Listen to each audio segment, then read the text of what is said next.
što me pusti, što me pusti,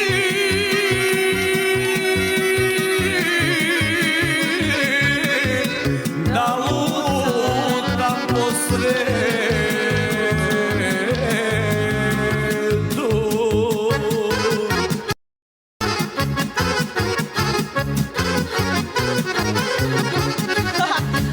Aj sad veselo ljudi, nemojte plakati više.